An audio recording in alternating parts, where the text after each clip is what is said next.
AIIMS बद्दल वातावरण देशभरात आहे, कारण तो एम्स सुरू झालं 1956 साली. त्याच्या आधी नागपूरचं आमचं मेडिकल कॉलेज आहे, त्याच्या आधी आमचं ग्रांट मेडिकल कॉलेज या महाराष्ट्रामध्ये या ठिकाणी आहे. एम्सच्या पाठीमागं आपण का लागलोय मला अजून कळत नाही. एम्सच्या पाठीमागं का एम्सच्या पार आपण व्यवस्था करू शकत नाही का? आज सभापती महोदय दुर्दैवानं सांगावं लागते, एम्समध्ये 42% टीचिंग फॅकल्टी या ठिकाणी नाही आहे. लोकसभेतली आकडेवारी आहे, मी काय राजकीय बोलत नाही.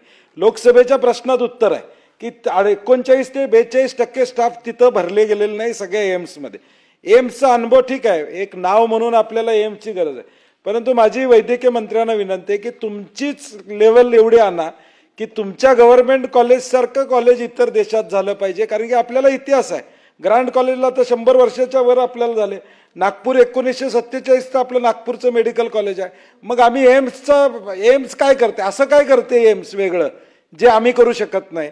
तर माझी विनंती आहे तुम्हाला की एम्सच्या म्हणजे ह्या थोडा वेगळा विषय होईल, एम्सच्या पाठीमागे लागता राज्यानं स्वतःचं धोरण ठरवावं.